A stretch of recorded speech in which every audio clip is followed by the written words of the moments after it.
Sorcerer king के पिछले episode में हमने देखा टीम बैठकर न्यूज़ देख रही होती है।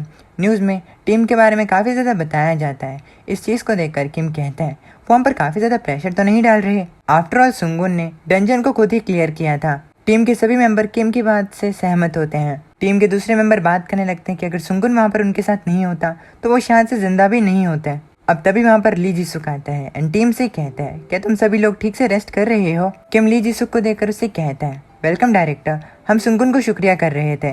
हम सभी लोग अब फुल्ली रिकवर हो चुके हैं। अब टीम ली जीसुक को सुंगुन की न्यू एबिलिटी के बारे में बताते हैं। इस चीज को सुनकर ली जीसुक थोड़ा हैरान हो जाता है। अब ली जीसुक सुंगुन से कहता है सुंगुन मैंने रिपोर्ट पढ़ी थी। ली जीसुक टीम के सभी मेंबर से पूछते हैं कि क्या उन्होंने उस रिपोर्ट को पढ़ा जिसे कि सुंगुन ने लिखा था। हीलर बताती है कि उसने सुंगुन की रिपोर्ट को पढ़ा था। इस चीज को सुनकर ली जीसुक सुंगुन से कहता है तो सुंगुन क्या हम थोड़ी देर प्राइवेटली बात कर सकते हैं। अब ली जीसुक सुंगुन के साथ एक प्राइवेट रूम में बात करने लगता है। ली जीसुक कोल्ड ड्रिंक पीता है एंड सुंगुन से कहता है मैं डायरेक्ट रहूंगा, तुम्हारे पास कितनी एबिलिटीज हैं। सुंगुन ली जीसुक की बात को सुनकर अपने मन के अंदर कहता है ये तो स्ट्रेट टू पॉइंट आ गया।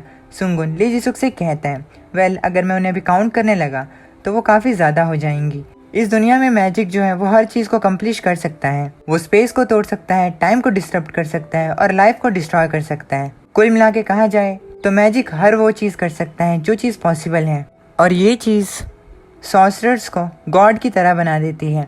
हालांकि एक गॉड जिसके पास नॉलेज ना हो वो कुछ भी नहीं है। सॉर्सरर्स जो हैं वो तभी गॉड्स बनते हैं जब उनके पास नॉलेज हो।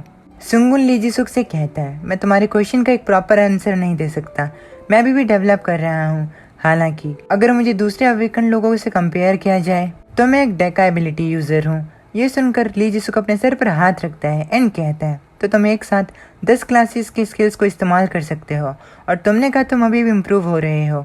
तो ठीक है सुंगुन, मेरी बात ध्यान से सुनो, मैं तुम्हारे साथ ऑनेस्ट रहूंगा। सुंगुन एबिलिटीज जो है वो इनफिनाइट पॉसिबिलिटीज को होल्ड करते हैं और तुम वर्ल्ड के फर्स्ट डेका यूजर हो और क्या पता तुम इस दुनिया में इकलौते डेका यूजर रहो। सुंगुन ये सुनकर कहता है हाँ ऐसा हो सकता है। सुंगुन अपने मन के अंदर कहता है मेरी तरह अगर किसी और के पास भी रीइंकार्नेशन स्पेल होता तो वो बिल्कुल मेरी तरह ही रहता। लेकिन इस तरह के मैजिक को कास्ट करने के बगैर भी मैंने सुना था कि कुछ ऐसे भी लोग हैं जिनके पास उनके प्रीवियस लाइफ की मेमोरीज हैं।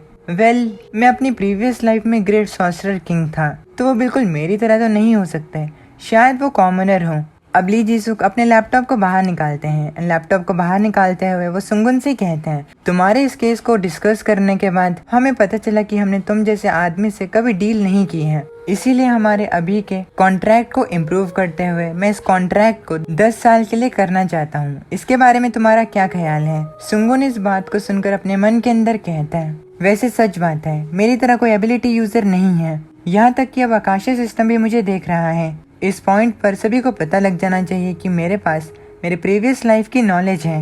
ली जीसुक सुंगुन से कहता है हम तुम्हें 100 बिलियन वॉन ऑफर कर रहे हैं। इसके साथ तुम्हारे पास कंपनी के किसी भी इक्विपमेंट को परचेज करने का राइट होगा और वो भी सिर्फ उसके प्रोडक्शन कॉस्ट पर, और तुम्हें सबसे ज्यादा प्रायोरिटी दी जाएगी, वो भी 10:0 के स्प्लिट के साथ। सुंगुन ये सुनकर हैरान हो जाता है एंड कहता है तो मुझे 10 मिलेगा है ना। ली जीसुक सुंगुन से कहता है तुमने बिल्कुल सही कहा।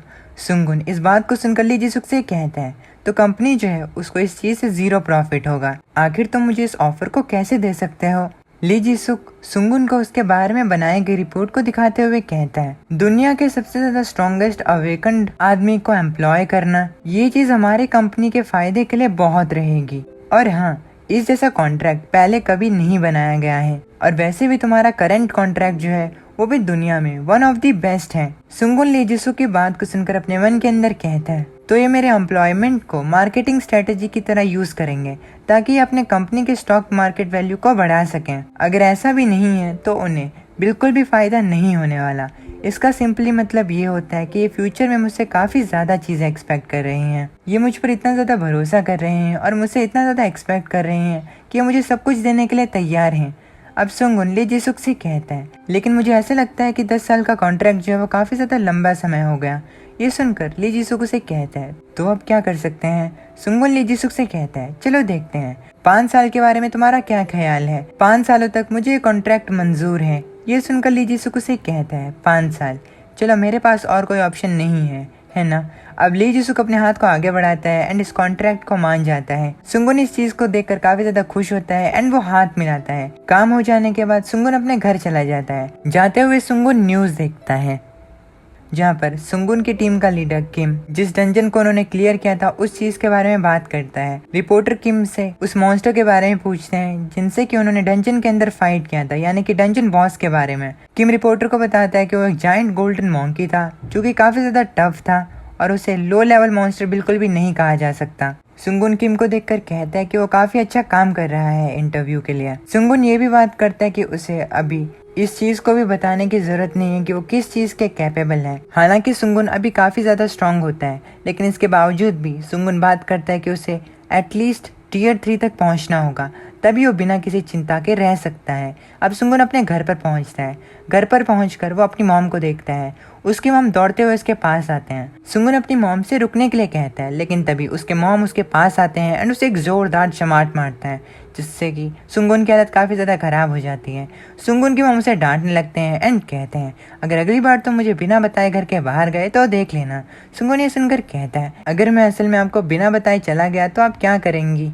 अब इसी के साथ हमारा ये वाला एपिसोड यहीं पर खत्म हो जाता है। उम्मीद है कि आपको ये एपिसोड पसंद आया हो। अगर पसंद आए तो प्लीज़ वीडियो को लाइक करके चैनल को सब्सक्राइब करना ना भूलिएगा। मैं बताऊँ आप लोग से नेक्स्ट वीडियो में, तब तक के लिए अपने अपनी मम्मी का ख्याल रखना। माता नहीं।